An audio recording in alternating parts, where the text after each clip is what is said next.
नमस्कार, जय हिंद, वंदे मातरम। एक बार फिर से आपका बहुत बहुत स्वागत है हमारे यूट्यूब चैनल JRP किंग के अंदर।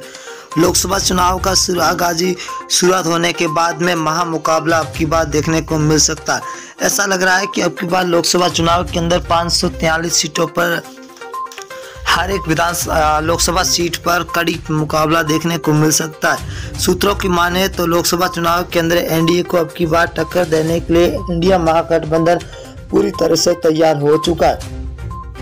क्या 2024 के अंदर फिर से एनडीए की सरकार बनेगी या फिर इंडिया महागठबंधन की सरकार बनेगी? तो आपको ये भी बता दें कि चुनाव से पहले सी वोटर सर्वे, एबीपी न्यूज सर्वे और फलोदी सट्टा बाजार ने 543 सीटों का सबसे बड़ा ओपिनियन पोल सर्वे जारी कर दिया।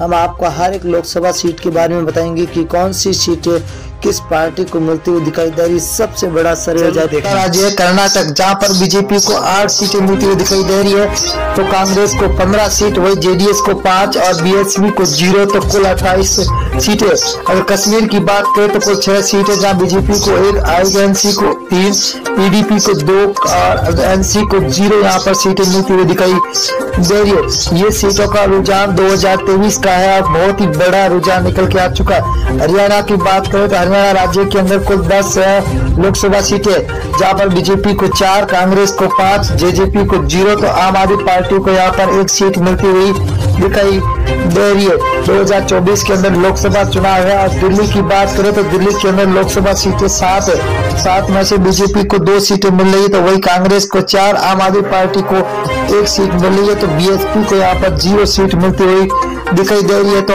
अदर के खाते में 0 जा रही है। अगर हम पंजाब राज्य की बात करें तो 13 लोकसभा सीट है, जहाँ बीजेपी को 1 सीट मिल रही है, वही कांग्रेस को 2 सीटें मिल रही है, तो आम आदमी पार्टी के खाते में 9 सीटें जा रही है और एसएडी को 0 सीट मिलती हुई दिखाई दे रही है। अगला राज्य है जहाँ पर मेघालय राज्य। मेघालय के अंदर 29 विधानसभा सीट है, जिनमें से बीजेपी को 12 सीट मिल रही है, तो कांग्रेस को 15, वही एसपी को 0, तो बीएसपी के खाते में 2 सीटें जाती हुई दिखाई दे रही है। अगला राज्य झारखंड। झारखंड की बात करें दोस्तों तो यहाँ पर 19 लोकसभा सीटें, जहाँ बीजेपी को 6 मिल रही है, तो वही कांग्रेस के खाते में 8 सीटें जा रही है, तो जेएमएम के खाते में 5 सीटें जा रही है, तो आरजेडी के खाते में 0 सीट मिलती हुई दिखाई दे रही है। आंध्र प्रदेश राज्य की बात करें तो यहाँ पर लोकसभा सीटें 25 है।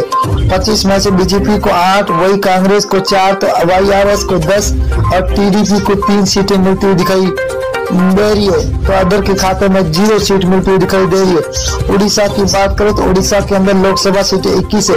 21 में से बीजेपी को 6 सीट, वही कांग्रेस को 9, बीजेडी को 6 सीट और एनसी को 0 सीट मिलती हुई दिखाई दे रही है। बहुत ही तगड़ा महाओपिनियन पोल निकल के आ चुका है। तमिलनाडु की बात करें तो यहाँ पर कुल 39 लोकसभा सीट है, जहाँ बीजेपी को 4, तो कांग्रेस को 5, डीएमके को 15, एएलए को 15 सीटें मिलती हुई दिखाई दे रही है, तो 0 खाते में जा रही है अदर के। अगर हम बिहार राज्य की बात करें तो कुल 40 लोकसभा सीट है, जहाँ बीजेपी को 12 सीट मिल रही है, तो वही कांग्रेस को 5 सीट, आरजेडी को 15, तो जेडीयू को 8 सीटें मिलती हुई दिखाई दे रही है, तो अदर के खाते में 0 सीट मिलती हुई दिखाई दे रही है। अगला है राजस्थान। राजस्थान के अंदर कुल लोकसभा सीट है 25 में से बीजेपी को 10 सीट है, तो कांग्रेस को 14 सीट, वही आरएलपी के खाते में 1 सीट जा रही है, तो आम आदमी पार्टी को यहाँ पर 0 सीट पर संतोष होना पड़ रहा है, तो अंदर खाते में 0 सीट। उत्तर प्रदेश की बात करें तो कुल 80 विधानसभा सीटें है, जहाँ बीजेपी को 32, वही कांग्रेस के खाते में 14, एसपीए के खाते में 27, बीएसपी को 2 सीटें, वही अदर के खाते में 5 सीटें जाती हुई दिखाई दे रही है।